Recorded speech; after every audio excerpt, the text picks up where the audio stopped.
there's not too many new experiences that I get to have while out running, but I actually was really excited and got to have a brand new experience just the other day. Growing up in the Northeast, I've dealt with snow, but I never actually went running in the snow up the side of a mountain, and that's exactly what I got to do.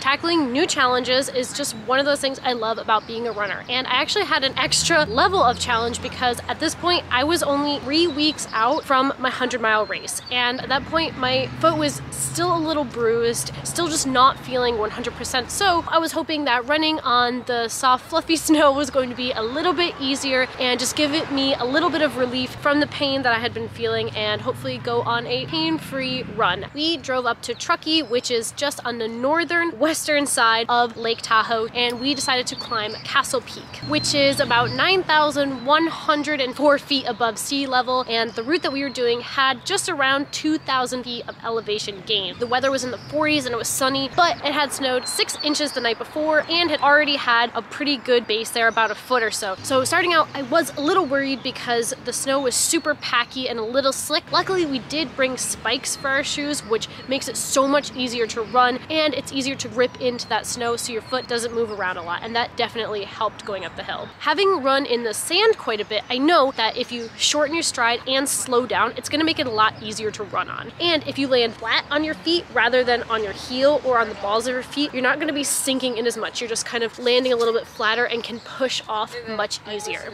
It's great that snow is soft and fluffy, but falling is falling, and I still just don't want to do that. On the first half of the run, we were pretty protected from any wind or really icy cold, but once we got above that tree line, the wind really started to whip and it got pretty cold up there. As we get towards the top, the snow starts to get really deep. You're literally doing high knees in the snow to try to keep moving. Now, my foot was not loving having to push off super hard into that snow. This type of snow is really hard to navigate, and having good balance is really key here. I felt like I actually had my footing at the top of the mountain and came away with 0 falls.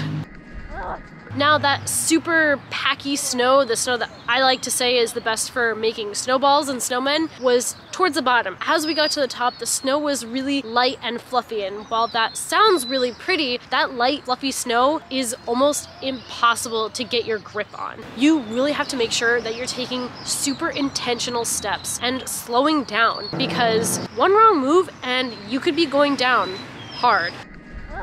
So we carefully and safely made our way to the top of the peak. The reason I really hadn't gone on these snowy mountain running adventures when I was younger and living in New England is because, honestly, I thought it was going to be boring. I was really all about pace and speed and hitting my times, but what I realized was this was pretty fun, you know? It's nice to slow it down every once in a while and just take your time and enjoy the scenery. But it was a new, fun, extreme kind of challenge that, you know, just really gets at me. So I always dress like it's 10 degrees warmer than it actually says it is, because you're going to warm up and you're going to start to sweat. Now, sweat's job is to cool the body down, and the last thing we want is when that wind starts to get to us is to cool our bodies down. So bringing layers, starting out a little bit more conservative on the way up, putting on those extra layers as you get colder. And those layers should always be something along the wool or polyester line. When cotton gets wet, it is just really awful to run in. So something like a merino wool that is temperature regulating is just what you want. Another thing that I've learned that's been super helpful is to not heat your hands by doing this. You most likely, if it's cold out, are going to be wearing gloves, and so the friction on the gloves isn't going to warm you up. Breathe on them like this. Your breath that you're exhaling is about the same temperature as the inside of your body, and that's gonna warm up your hands much easier. As you can see from the footage of me heading up the mountain, I changed my outfit a couple times, and if you're not sure what to wear when you head out for your winter adventures, I got you. Check out this video coming up over here. I'm gonna go over what to wear in all types of weather conditions so that you guys can do your best out there in the winter running. Have so much fun.